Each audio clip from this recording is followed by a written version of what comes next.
नमस्कार श्रोत्यांनो, अधिक मास महात्म्य अध्याय 16वा. श्री गणेशाय नमः.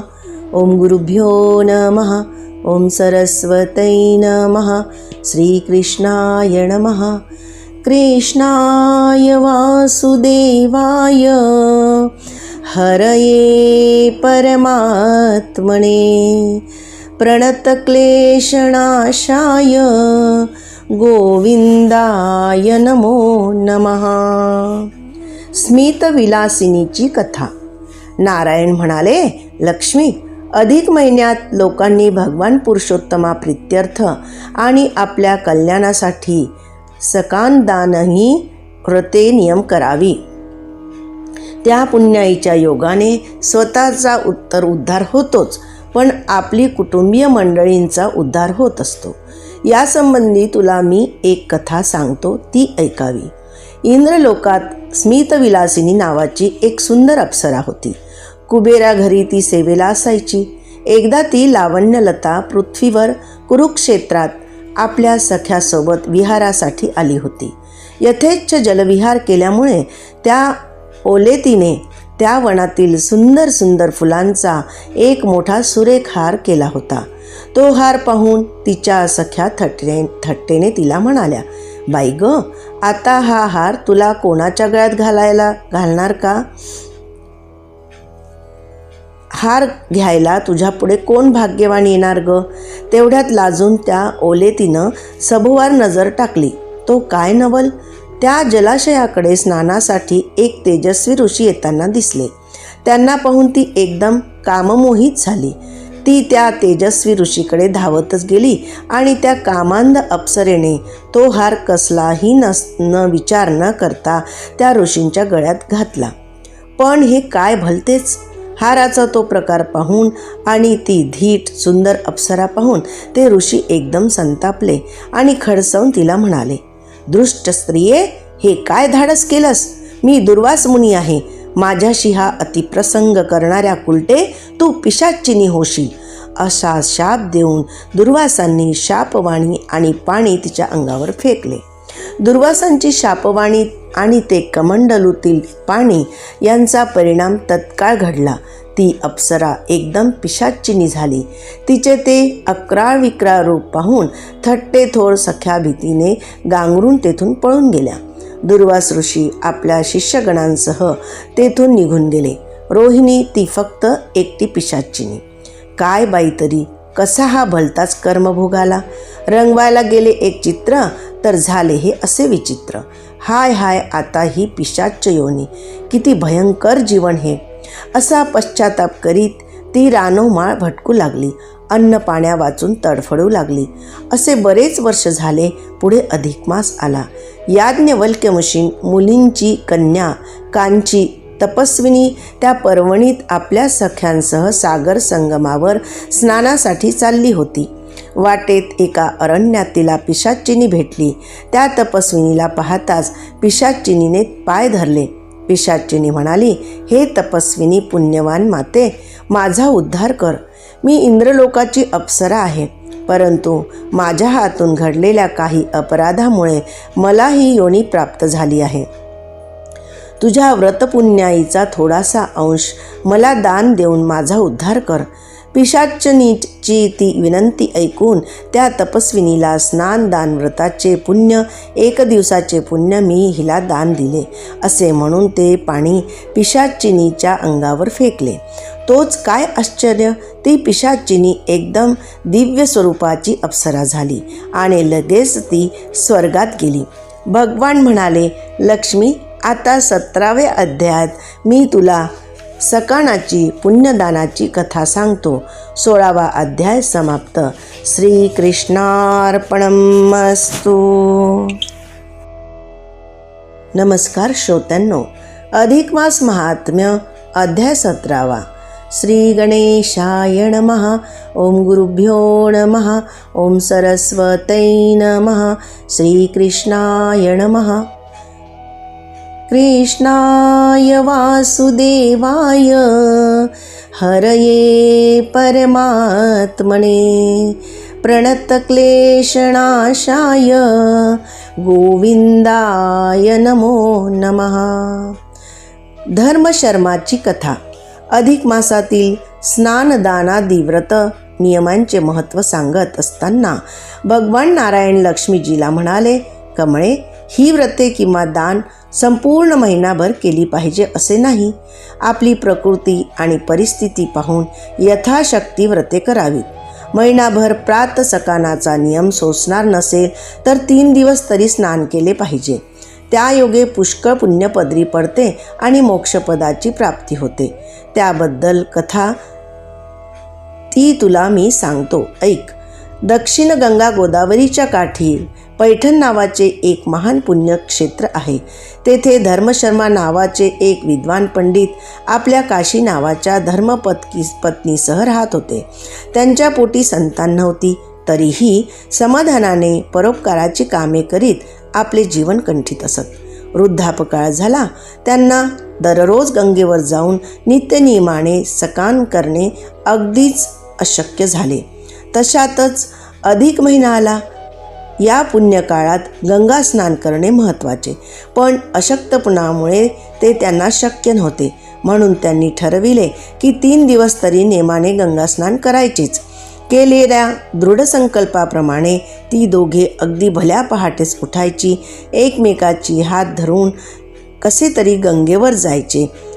उभयतांनी गंगेत यथाविधी निष्ठापूर्वक प्रातस्नाने करायची. असा नियम 2 दिवस छान पार पाडला.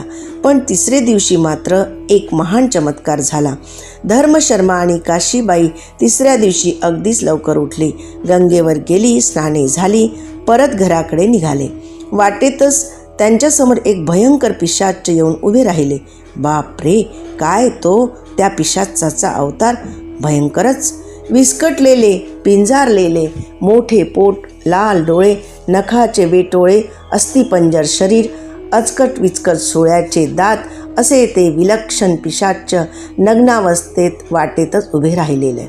त्या पिशाच्याला पाहताच काशीबाई घाबरून गेल्या.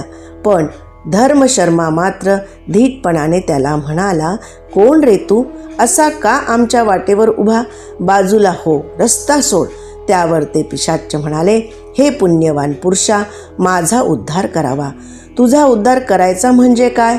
असा प्रश्न धर्मशर्माने त्या पिशाच्याला विचारला. तेव्हा तो पिशाच म्हणाले, महाराज, पूर्वजन्मात मी एक श्रीमंत सावकार होतो. लोकांना अडवून छळून मी अमाप धन मिळविले. ते धन पालथ्या नगरीत खाली जमिनीत पुरून टाकले. कसलाही दानधर्म किंवा पुण्यकृत्य केले नाही. मग माझा मृत्यू झाला. केलेल्या पापामुळे मला भयंकर यमयातना भोगाव्या लागल्या. नंतर मी 2 चांडाळ योनी भोगल्या. येथेही मी खूप नीच कृत्य केली. त्या पापांमुळे मला भयंकर यमयातना भोगाव्या लागल्या. नंतर मी ह्या अशा पिशाच योनीत येऊन पडलो आहे. आता माझा उद्धार करा. पुनर्जन्म नको, कृपा करा आणि तुमच्या पुण्याचा थोडा तरी अंश मला दान करा. धर्मशर्माला त्या भूत पिशाच्याची दया आली. त्याने हातात पाणी घेऊन आपल्या त्या 3 गंगा सकानाच्या पुण्यातील 1 दिवस स्नानाने पुण्य त्याला दान दिले. त्या दानाचे पवित्र पाणी अंगावर पडताच पिशाचाचा देह एकदम दिव्य झाला. त्याला नेण्यासाठी स्वर्गातून दिव्य विमान आले आणि तो दिव्य देहधारी पुरुष स्वर्गात निघून गेला. भगवान विष्णू म्हणाले, लक्ष्मी, धर्मशर्माने त्या पिशाचाचा उद्धार केला. आता 18व्या अध्यायात मी तुला काशी क्षेत्रातील मंगळागौरीची कथा सांगणार आहे. ती तू नीट ऐक. 17वा अध्याय समाप्त. श्रीकृष्णार्पणमस्तु. नमस्कार श्रोत्यांनो. अधिक मास महात्म्य अध्याय 18वा. श्री गणेशाय नमः. ओम गुरुभ्यो नमः. ओम सरस्वतै नमः. श्रीकृष्णाय नमः. कृष्णाय वासुदेवाय हरये परमात्मने प्रणतक्लेशनाशाय गोविंदाय नमो नमः. काशीतील मंगळागौरी. विंध्य पर्वताच्या एका विभागात अमरकंटक नावाची पर्वतश्रेणी आहे. तेथे नर्मदा नावाची एक पुण्यसलिला नदी आहे. नर्मदेच्या दोन्ही तीरावर रम्य वनश्री असून तेथे स्वतः भगवान शंकर पार्वतीसह क्रीडा करण्यास येत असतात. अनेक देवांचे वास्तव्य त्या ठिकाणी आहे. त्या नर्मदेच्या सागर संगमाजवळ भृगुकच्छ नावाची एक दिव्य नगरी आहे. त्या नगरीत पूर्वी कुळशर्मा आणि त्याची पत्नी कुशावती आनंदाने संसार करीत होते. त्यांच्या पोटी एक कन्यारत्न झाले. मेधावती हे त्या कन्येचे नाव. मेधावती अतिशय सुंदर होती. ती उपवर झाल्यावर पद्मनाभ नावाच्या एका रूपवान गुणी तरुणाशी तिचा विवाह झाला. त्या वधूवरांचा संसार अतिशय प्रेमाने चालला होता. पण थोड्याच दिवसांनी त्यांच्यावर दुर्दैवाने भयंकर संकट ओढवले. एके दिवशी तो पद्मनाभ नर्मदा नदी स्नान करीत असताना एका मगरीने त्याला खोल पाण्यात ओढून नेले. पद्मनाभ बुडाला. सर्वत्र हाहाकार झाला. मेधावतीच्या शोकाला तर सीमाच राहिली नाही. ती विधवा झाली. माता पित्याला खूप दुःख झालं. पण काय करणार. काही दिवसांनी अधिक महिना आला.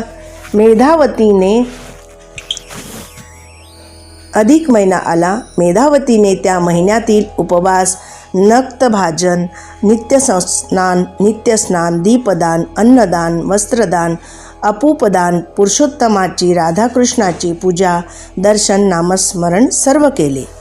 उद्यापनाच्या दिवशी ती नदीवर गेली असता शिवपार्वती तेथे येऊन त्या मेधावतीलाच त्यांनी आपल्या विमानात नेले. ती सदेह कैलासात गेली. पार्वतीने तिला निरखून पाहिले तर ती विधवा. मग पार्वतीने विचार केला की मेधावतीला पवित्र देवताच बनवायची. नंतर ती मेधावती माता पार्वतीबरोबर सतत राहू लागली. तिचे मन रमले. वैधव्याची दुःखे हळूहळू विसरली. तिकडे भृगुकच्छ नगरीत आकांत झाला होता.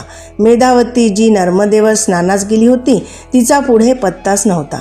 तिलाही पतीप्रमाणे नदीतील मगरीने नेली असावी अशा कल्पनेने सारेजण दुःखी झाले होते.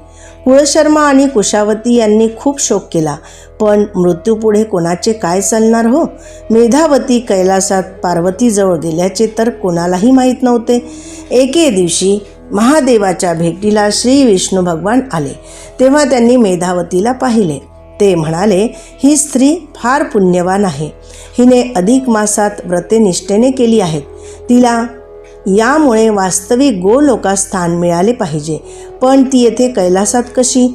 मग पार्वतीने मेधावतीची सर्व हकीकत सांगितली.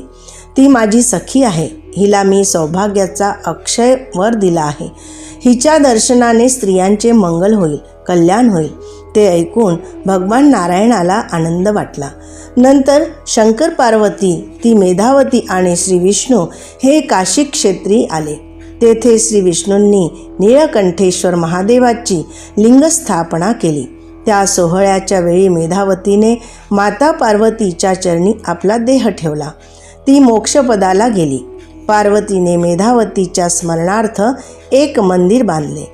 त्या मंदिरात त्या अक्षय सौभाग्यवती पुण्यशील मेधावतीची मूर्ती मंगळागौर म्हणून स्थापन करतात. काशीत त्या मंगळागौरीच्या दर्शनाला अद्यापही लाखो लोक जातात. भगवान नारायण म्हणाले, लक्ष्मी, अधिक मास व्रताच्या पुण्याईने मेधावती मंगळागौर झाली. ती कथा मी सांगितली. आता पुढे 19व्या अध्यायात विप्रदासाची कथा सांगणार आहे. ती तू शांतपणे ऐक. 18वा अध्याय समाप्त. श्रीकृष्णार्पणमस्तु.